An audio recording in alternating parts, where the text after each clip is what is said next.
오늘부터는 야고보서를 하게 되거든요. 야고보서는 조금 특징이 있어요. 사도 바울이 쓴 서신서는 한 13, 4개 되는데요. 그건 다 받는 사람, 수신자의 입장으로 제목이 정해졌어요. 고린도 교회가 받으면 고린도서 이렇게 해요. 그 1편, 2편으로 전서, 후서. 로마 교인들이 받는 거는 로마서. 개인적인 이름으로도 디모데가 받는 것은 디모데 전서, 후서. 디도가 받으면 디도서. 빌레몬이 받으면 빌레몬서. 이런 식으로 돼 있어요. 그런데 야고보서에서부터는 쓰는 사람, 그 편지를 쓴 사람의 이름으로 기록돼요. 그래서 야고보서, 그 다음에는 베드로 전서, 후서, 요한 1, 2, 3서, 유다서, 이런 식으로 기록이 됩니다. 그래서 좀 이제 달라지는구나 하는 걸 깨닫게 됩니다. 특별히 이제 야고보서는 5장까지 있는데, 그래서 한 5주 동안 여러분과 함께 야고보서를 가지고 은혜를 나누려고 그래요. 근데 특별히 오늘 야고보서 1장의 말씀은 3가지의 그 중심이 있더라고요. 첫째, 하나님을 만나자. 둘째, 여러 가지 이런 시험이나 문제가 있으면 시험은 이기자.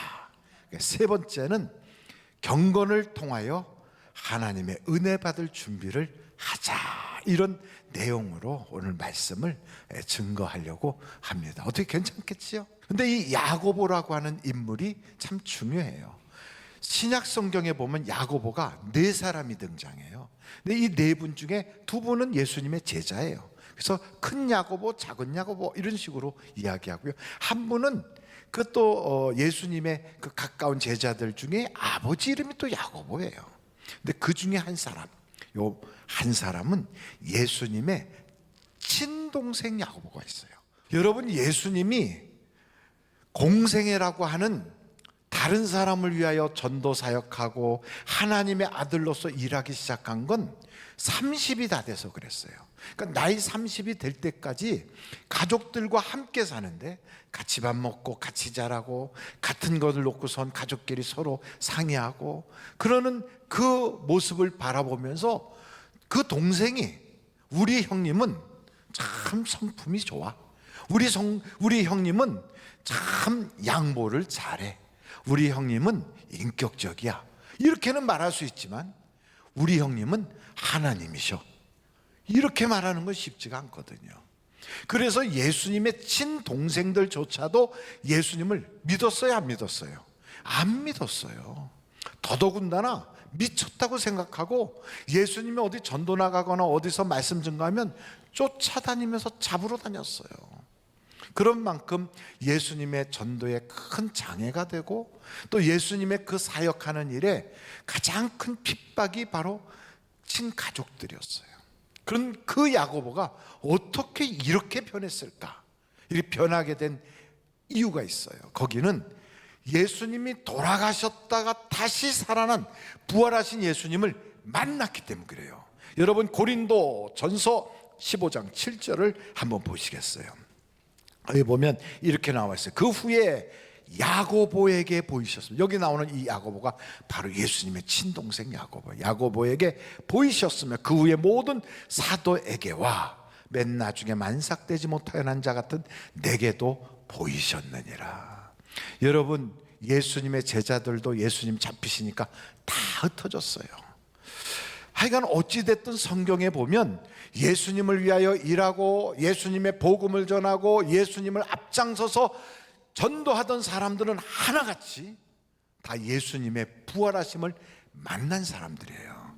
그러니까 예수님의 부활, 예수님이 다시 살아나심을 만난 사람들이야말로 그때부터 진짜로 신앙생활을 해요. 그러니까 예수님의 동생 야고보도 예수님을 만나고 나서야 와, 내가 그냥 형님인 줄 알았더니 이분은 그런 분이 아니구나, 하나님이시구나. 그러니까 하나님을 만난 거예요. 여러분, 이렇게 만나고 나면 달라져요. 어떻게 달라지느냐? 기도하는 사람으로 변해요. 사도행전 1장이에요 14절 같이 한번 보실까요? 다 같이 읽겠습니다. 시작.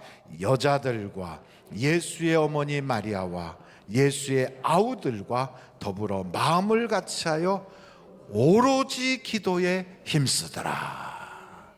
여러분, 교회 다니는 사람들 중에는 예수님을 만나지 않고 다니는 사람도 꽤 많아요. 근데 성품이 하여간 활동적이고 어떤 모임이든지 어떤 그러한 그룹에서 그냥 적극적으로 일하고 아주 잘 챙기기 때문에 그의 그 능력 때문에 그 장이 되거나 거기에 어떤 책임을 맡거나 혹은 그래서 오랫동안 교회 생활을 하다 보면 그분이 장로님이 되기도 하고 권사님이 되기도 하고 또 그러다가 신학교 가면 전도사님, 목사님 되는 경우도 있어요. 그러니까 안 만나고도 얼마든지 교회 생활을 오래 하다 보면 리더같이 또 중요한 인물로 사람들의 앞장서서 일하는 자리에 있게 될 때가 있거든요. 그런데 그렇게 될지라도 진정한 하나님의 아들 예수 그리스도를 만나지 않으면 그 속은 아직 온전한 크리스찬이 아닌 거예요. 그렇게 온전한 크리스찬이 아닌 사람과 온전한 크리스찬인 사람하고 차이가 있다면 기도하는 사람이냐 기도하지 않느냐 이 차이예요.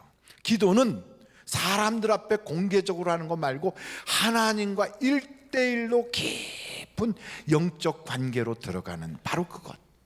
이게 없는 사람은 우리 주님 아직 만나지 않은 거예요. 그러니까 교회 생활을 하면서도 개인 기도가 없는 사람, 기도 생활을 안 하는 사람, 기도할 줄을 모르는 사람, 기도를 하려고 하면 그냥 막막하고 잡념만 끼는 사람, 저는 오늘 그분들이 예수 그리스도를 진심으로 만날 수 있기를 간절히 바랍니다. 그러니까 교회를 아무리 오래 다니고 교회에서 뭐 직분을 받고 어느 교회 아무개다 그러면 다 안다 할지라도 우리 주님과 관계가 없으면 그 사람은 이 땅을 떠나는 순간 천국엔 못 들어가요. 그 얼마나 비참합니까? 여러분, 주님과 관계가 없는 사람은 우리 주님이 그러잖아요. 나는 너를 알지 못하노라. 얼마나 비참합니까? 그런데 많은 사람이 그 길을 간다는 거예요. 그럼 어떻게 해야 되느냐? 이렇게 예수님을 만나는 순간 그 사람 속에는 주의 성령이 쑥 들어오는 거예요. 그래서 이렇게 된 사람들은요, 나타나는 하나의 증거가 있는데 예수님을 자랑스러워해요. 전에는 직장이나 사업장이나 사회생활하거나 주변 사람들하고 만날 때 교회 다니는 건 그냥 뭐 다녀, 뭐 누구 따라서 가. 아이고 뭐 안 다니는 것보다 다니는 게 낫지 뭐, 이런 식으로 얘기하던 그가 어느 때부터인가 예수님에 대한 자신감, 예수님에 대한 아주 막 긍지를 가지고 그리고 이야기를 하는 사람으로 달라져 있어요. 한번 제가 여쭤볼게요. 여러분은 예수님이 여러분의 주인이십니까? 아멘. 그렇다면 여러분은 예수님을 통하여 힘을 받습니까? 종들은요, 자기 주인에 의해서 힘을 받아요. 주인이 힘 있는 사람이면 종들도 어깨에 힘이 들어가요. 주인이 대단해지면 종들도 힘바람이 나요. 근데 주인이 팍 꺾이면 종들도 같이 꺾여요. 그 힘이 어디서부터 오느냐? 주인에게서부터 오거든요. 여러분은 어디에서부터 힘이 옵니까? 어떤 사람은 돈이 있으면 힘이 나고 돈이 없으면 쭉 처지고, 높은 자리 가면 힘이 나고 그렇지 않으면 푹 처지고, 어떤 사람은 자녀에게서 힘이 나요. 자녀를 보면 살맛이 나고, 자녀가 속색이면 죽고 싶고, 배우자에게서, 세상에서, 어떤 직업에서, 환경에서. 물론 그 자체가 나쁜 게 아니에요. 그거 다 필요하지만 진짜 나의 주인은 한 분밖에 없는 거예요. 내 인생의 참 주인은 예수 그리스도. 그분이 나의 주인이시고 그분만이 나에게 힘의 근원이 되시고 나의 모든 삶의 이유가 거기에 있고 그분으로부터 에너지를 받는 사람, 바로 그 사람이 구원받은 사람이에요. 왕 같은 제사장이에요. 왜요? 다스리도록 이 땅에 보내줬으니까. 그런데 세상을 다스릴 자가요, 세상은커녕 돈한테도 꼼짝 못해. 돈의 지배를 받아요. 아니, 그럼 목사님 돈의 지배받지 않는 사람이 있나요? 있지요. 하나님만이 자기의 주인이라고 철두철미하게 믿는 사람은 돈을 지배해요. 그런데 그걸 못하는 사람은 돈의 지배를 받아요. 마태복음 한번 찾아보세요. 여러분, 마태복음 6장이에요. 6장 24절이에요. 마태복음 6장 24절 같이 한번 읽어보겠어요. 시작. 한 사람이 두 주인을 섬기지 못할 것이니 혹 이를 미워하고 저를 사랑하거나 혹 이를 중히 여기고 저를 경히 여김이라. 너희가 하나님과 재물을 겸하여 섬기지 못하느니라. 그래서 교회를 다니면서도 돈 있으면 사람들 앞에 이렇게, 왜? 힘이 돈에서 나오니까. 돈이 없어지고 직업이 그만두고 요즘 쉬고 있고 놀고 있고 뭐 하는 일이 없다 그러면 기가 푹 죽어서 만남이나 모임에도 안 나가고, 그리고 뒤에서 이렇게 보면 이렇게 밟힌 깡통같이 쭉 하고 찌그러져 있고 기운이 다 빠져 있고. 그 왜 그러느냐? 그 사람의 힘은 그쪽에서 오는데 거기에서 아무것도 공급을 못 받거든요. 근데 여러분, 하나님은요, 광야와 같이 아무런 근거가 없는데, 살 수도 없는데, 거기에는 무슨 생업터전도 없는데, 그런 데 가서도 하나님이 주인이 되면 살 길이 쭉 열려져요. 걱정 근심이 없어요. 왜? 하나님이 주인으로서 책임져 주시니까. 마귀의 시험은 우리에게 두려움으로 찾아와요. 두려움으로. 그래서 너 죽어 그러다가는, 너 그러다가는 굶어, 너 그러다가는 왕따 되는 거야, 너 그러다가 괴짜같이 돼, 너 광신도 되는 거야, 미쳤냐, 세상이 어떤데, 이런 식으로 우리에게 공포를 팍 주고 두려움으로 찾아와요. 이 세상은 물질의 지배를 받게 돼 있어. 그런데 네가 그걸 벗어나겠다고? 우리한테 그런다고요. 여러분, 이런 어마어마한 세상의 질서가 딱 있는데 거기서 혼자서 삐쳐나가려고 하죠. 성경에 보니까 사드락, 메삭, 아벳느고가 나라의 질서에서 툭 터져나가려고 하니까 결과가 어때요?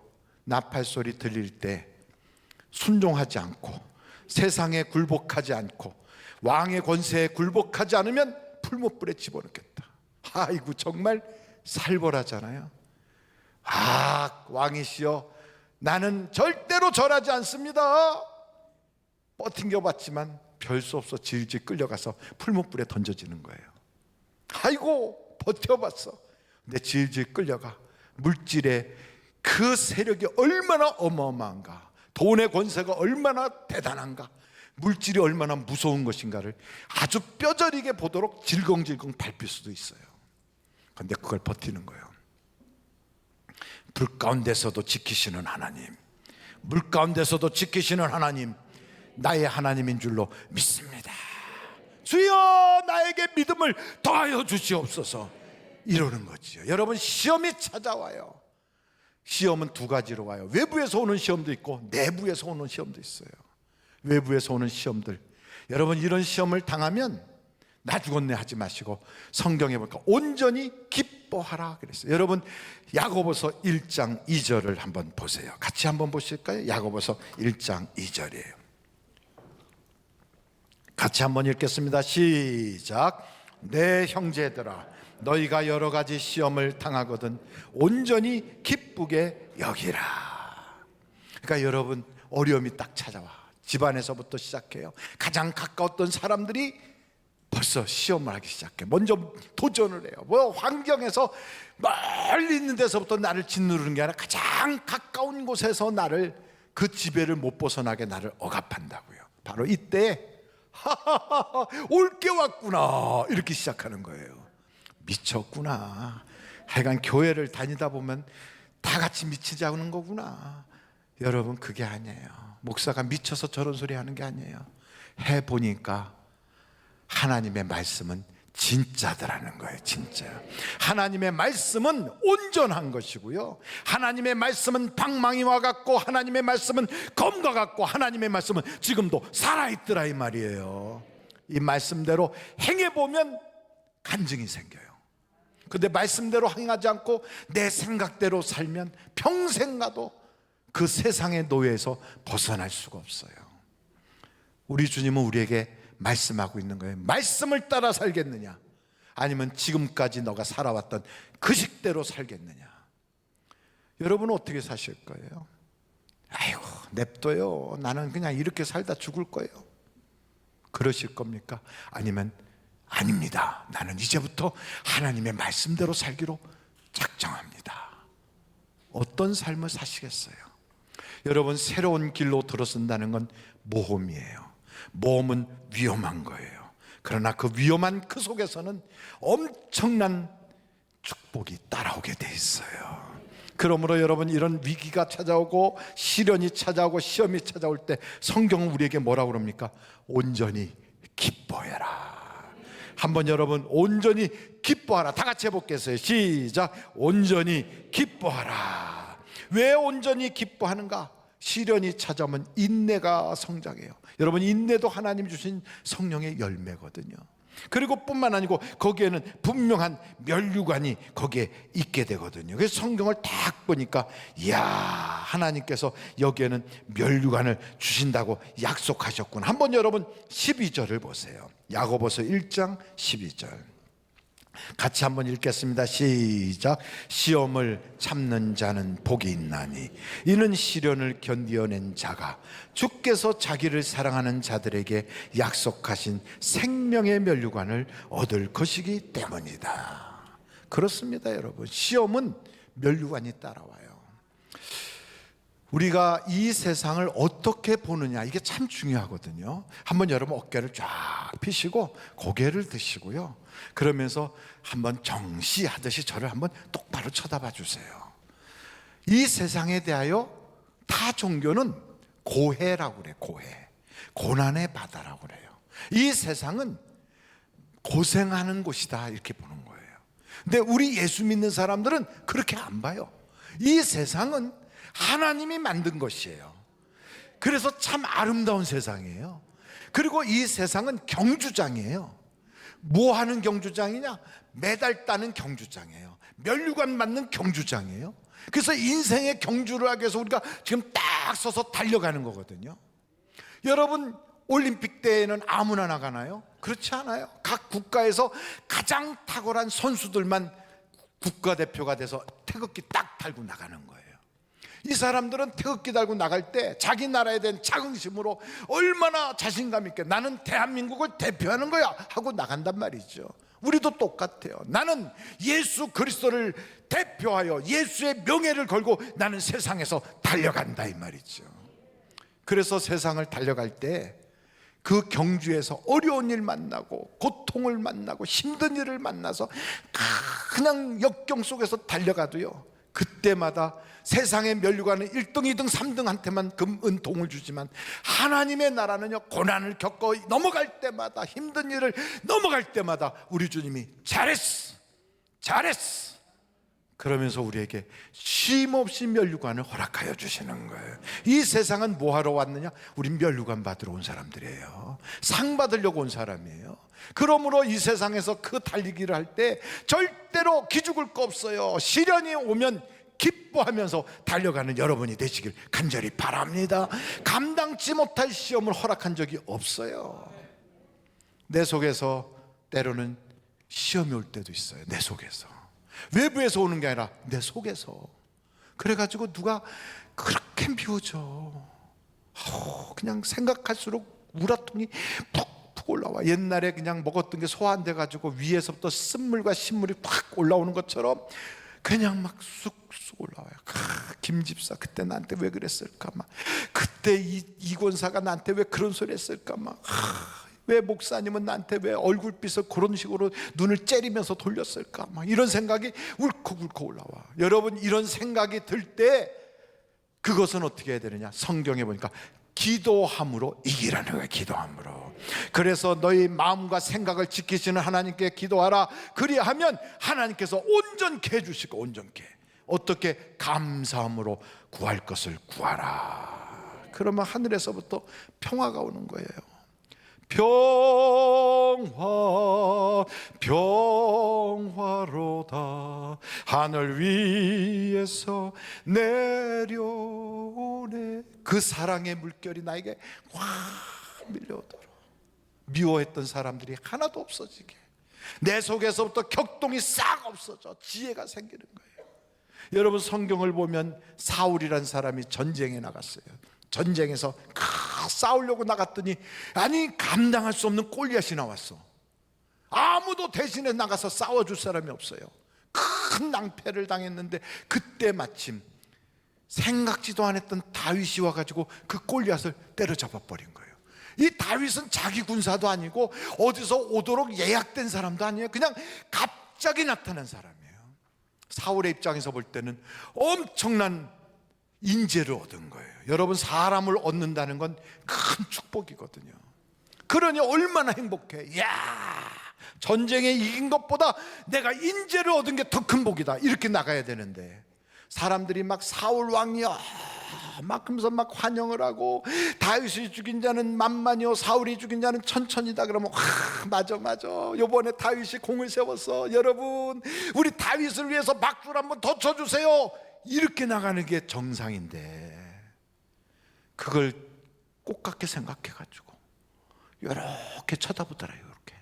이렇게 쳐다보고, 시어머니가 며느리 뒤꿈치로 이렇게 쳐다보고, 며느리는 시어머니 꽁지를 이렇게 잡면서 저 노인네는 언제 죽나 하고 그러고 쳐다봐. 여러분, 이런 마음이 딱 들면요, 이거를 빨리 기도로 해결하지 않으면 사탄 마귀가 틈타는 거예요. 귀신이 틈타는 거예요. 그래가지고 성경에 보니까 사울의 속에 악한 악신이 들어가서 그때부터 사울은 망하는 길로 가는 거예요. 망하는 길.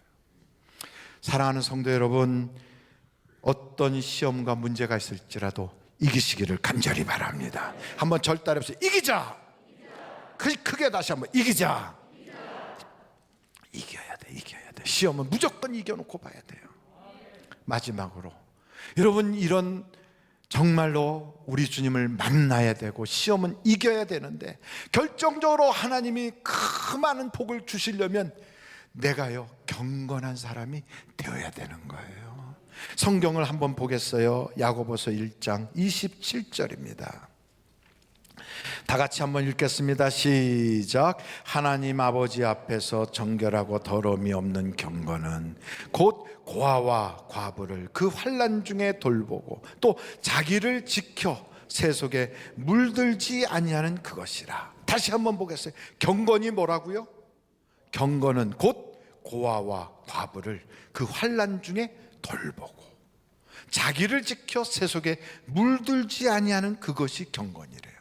그러니까 경건이 뭐냐 그러면 교회 예배를 그럴듯하게 지내고, 나는 담배 안 펴요, 나는 술 같은 거 안 합니다, 나는 우상숭배 안 합니다. 그러면 굉장히 경건한 것 같지만 그래봤자 그 경건은 성경에서 말하는 거에 40%도 못 채우는 거예요. 진짜 경건은 뭐냐면 내게 있는 것으로 어려운 사람, 도움이 필요한 사람한테 넘치도록 주시는 거예요. 흘려보내는 거예요. 은혜를 흘려보내고 사랑을 흘려보내고 관심을 흘려보내고 위로하고 도와주고 그 손 잡아주는 것, 이게 경건이에요. 경건. 근데 경건하게 되면 하나님이 그의 기도를 응답 주시는 거거든. 한번 성경을 한 두세 구절 찾아보고 오늘 마치도록 하겠어요. 시편 4편 3절, 시편 4장 3절. 여호와께서 자기를 위하여 경건한 자를 택하신 줄 너희가 알지어다. 내가 그를 부를 때 여호와께서 들으시리로다. 경건해야 하나님이 들어주세요. 또 히브리서 5장 7절을 보겠어요. 히브리서 5장 7절 보면 예수님이 하나님께 간절히 눈물을 흘리며 기도합니다. 그럴 때 그 기도에 어떻게 응답 주시는가? 그는 육체에 계실 때 자기를 죽음에서 능히 구원하실 이에게 심한 통곡과 눈물로 간구와 소원을 올렸고, 그 다음에 뭐라고 그랬어요? 그의 경건하심으로 말미암아 들으심을 얻었느니라. 여러분, 경건해야 하나님이 지켜주세요. 마지막 한 구절 봅니다. 베드로후서 2장 9절입니다. 베드로후서 2장 9절 같이 한번 읽겠습니다. 시작. 주께서 경건한 자는 시험에서 건지실 줄 아시고 불의한 자는 형벌 아래 두어 심판날까지 지키시며. 저는 우리 교회 성도들이요, 내 것만 나만 이렇게 살지 않고 사랑을 흘려보낼 수 있는 사람들이 되기를 간절히 바랍니다. 그게 경건이에요. 오늘 여러분 이 세 가지 주님을 만나셔야 돼요. 시험은 이기셔야 돼요. 삶에서는 경건을 나타내야 되는 거예요. 이럴 때 하나님은 후히 주시는 하나님으로 내게 찾아올 줄로 믿습니다.